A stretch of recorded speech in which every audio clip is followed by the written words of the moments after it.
My wife divorced me by email while I was deployed overseas. She emptied our joint account and moved her new boyfriend into our house. I responded calmly, understood. When she realized what I had done, it was already too late. 13 years of marriage ended in a PDF attachment. Subject line, let's be adults about this. I opened it on my laptop in a small office at the base in Kuwait. 0800 hours, coffee getting cold, sand blowing against the window, divorce papers already filed, already signed by her. Just needed my signature to finalize everything. I scrolled down, read every word, every clause, every division of assets. She'd emptied our joint account, $94,000, gone. Transferred 2 days ago while I was on patrol. She'd kept the house, the one in Spokane, the one I'd bought with my VA loan, the one with only my name on the deed because she couldn't qualify. She'd moved someone named Jeremy into our bedroom. I read it twice, closed the laptop, sat there in silence. Then I took a shower, got dressed, went to breakfast, said nothing to anyone. That night I replied to her email. One word, understood. What Becky didn't know, what she couldn't possibly know, was that 6 months before this deployment, I'd noticed things, small things, wrong things, new passwords on her phone, changed from the anniversary date we'd always used, late nights, at the office. She was a dental hygienist. The office closed at 6, the gym 3 times a week, but never breaking a sweat, never talking about workouts, never losing weight. I didn't confront her. That's not who I am. That's not how I operate. But I wasn't blind, wasn't stupid. So I'd moved important documents to a storage unit off base. Birth certificate, marriage certificate, house deed, my grandfather's watch, everything that mattered. I'd opened a separate account at a different bank, started diverting part of my pay, not enough that she'd notice on the statements, just enough that I wouldn't be starting from zero when this happened, because I knew it would happen. Eventually, I just didn't know when. I'm Nathan Torres, 36 years old, Army Sergeant, 13 years active duty, 2 deployments to Afghanistan, 1 to Iraq, now Kuwait, married to Becky for 13 years, high school sweethearts, enlisted together, me Army, her National Guard for 2 years before she got out. No kids. We'd talked about it. After your next deployment, she'd say, when things settle down. Things never settled down, and now I knew why. The night before I deployed, she hugged me at the airport like she was saying goodbye to a coworker. Brief, mechanical. Stay safe, okay? Not I love you, not come back to me. Just stay safe, okay? I should have known then, should have seen it, but I was focused on the mission, on getting there, on doing my job. 2 weeks into deployment, my phone buzzed during lunch in the mess hall. Banking alert. Another withdrawal. $88,500. Almost everything left in our joint account. Our savings, $47,000 we'd built over 8 years of careful budgeting and deployments, completely gone. The emergency fund, the new truck fund, the house renovation fund, everything. I set my fork down, locked my phone, finished eating, went back to work. That night, I logged into our home security system. Something Becky forgot I'd installed. Something she forgot I could access remotely from anywhere in the world. The cameras I'd put in after our neighborhood had break-ins. Living room, kitchen, garage, backyard. I watched the feed. Watched a stranger wearing my Seattle Seahawks sweatshirt, using my coffee mug. Walking our dog Charlie, the German shepherd I'd raised from a puppy. Watched him kiss Becky in the kitchen I'd renovated during my last leave. Watched her laugh. Watched her look happier than I'd seen her in years. Something shifted inside me. Not anger, not rage. Something colder, sharper, more focused. I called James, my Army buddy from basic training, the one who'd gotten out after 6 years and gone to law school, the one who specialized in military family law now. I need your help, I said. My wife just served me divorce papers while I'm deployed, emptied our accounts, moved her boyfriend into my house. I'm sorry, man.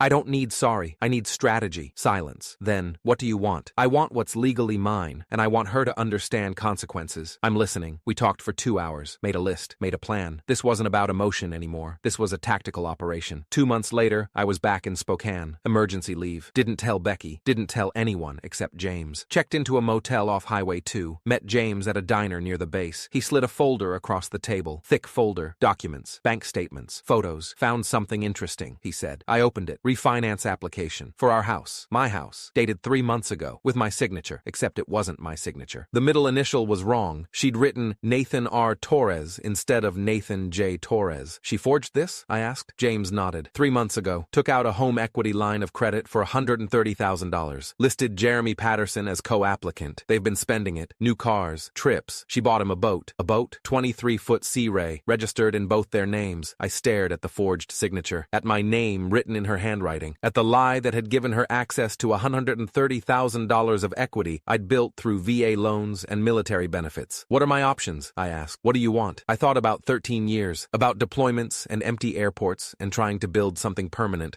with someone who was planning to burn it down. I want what's legally mine. Everything. And I want her to face consequences for fraud. James smiled. Dangerous smile. Then here's what we do. The next morning, I went to the bank. First Security Federal, the one that had handled handled our mortgage for 8 years. Asked to speak with the loan officer. Young guy, mid-30s, nervous when I showed him my military ID. I need to report fraud, I said. Placed the refinance documents on his desk. This signature isn't mine. He looked at it, looked at my driver's license, at my military ID, at the real signature on my credit card. His face went pale. I'll need to report this immediately to our fraud department. I've already filed a police report. Case number 2024-1847. Detective Morrison is handling it.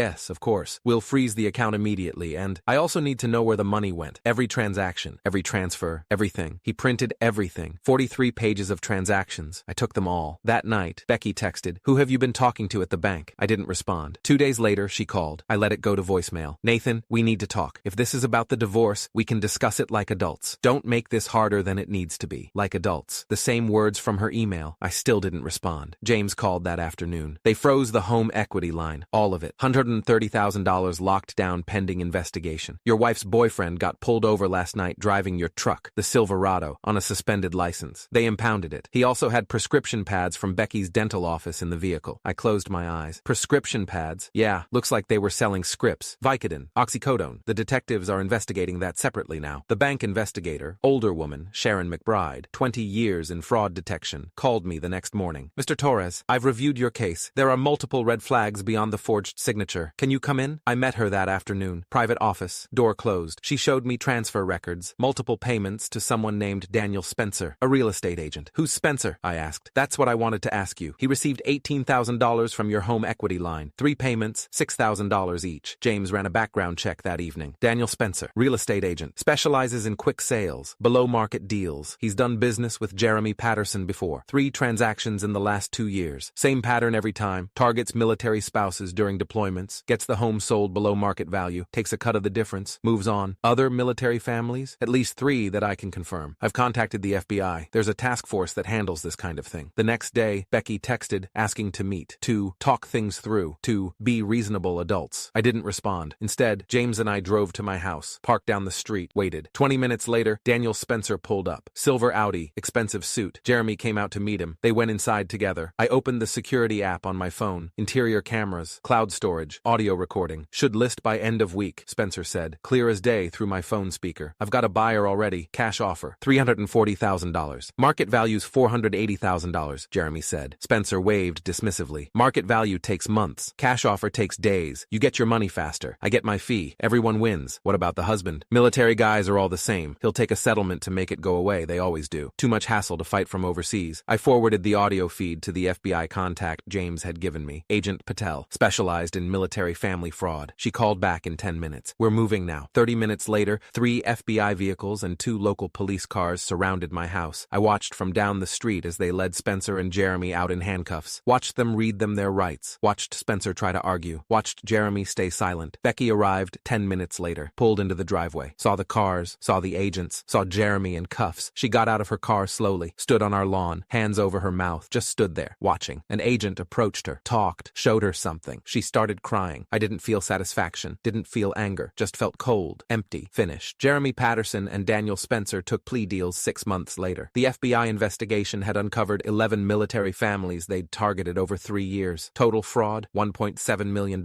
Jeremy got 8 years federal prison. Spencer got 12. Becky claimed she knew nothing. Said Jeremy had convinced her I was hiding money overseas. That I was planning to divorce her and leave her with nothing. That he was helping her protect her assets. The prosecutors didn't believe her but couldn't prove she'd knowingly participated in the broader scheme. She agreed to full restitution of everything. The $94,000 from our accounts. The $130,000 from the forged home equity line. Everything. Signed a confession about the forgery. Waived all claims to the house. Waived all claims to my military pension. In exchange, I didn't press criminal charges. Let the DA decide whether to prosecute her separately. They declined. Insufficient evidence of criminal intent. 6 months after that, Agent Patel called. "I wanted to thank you personally. Because of your evidence and cooperation, we were able to recover money for 8 other families. You saved their homes, their savings, everything." My phone buzzed later that evening. "Becky, I never meant for things to end this way. I made mistakes. I'm sorry." I didn't respond. Just blocked her number. Moved on. A year later, I sold the house. Couldn't live there anymore. Too many memories. Too many ghosts. Bought a small cabin in Montana, middle of nowhere. Mountains, trees, silence. Got a dog. Shepherd mix from a rescue. Named him Charlie, after the dog Becky kept in the divorce. Started doing carpentry, building furniture, tables, chairs, bookshelves, things that last. fast. One day I got a letter, handwritten, from a Navy wife in Fort Worth, Texas. Dear Sergeant Torres, the FBI told me your case helped stop Jeremy Patterson and Daniel Spencer from targeting my family. They had already approached my husband's unit, already started their scheme. Because of you, we kept our home. Thank you for fighting back. I pinned it to my refrigerator. Last I heard, Jeremy's still in prison. Minimum 8 years. Won't be out until 2032. Spencer got out early for cooperation, witness protection, new identity, gone. Becky moved to Oregon, works as a dental hygienist in Portland. I don't know more than that. Don't care to know. As for me, I'm building something new, something quiet, something that can't be stolen or forged or taken while I'm deployed, something that's just mine.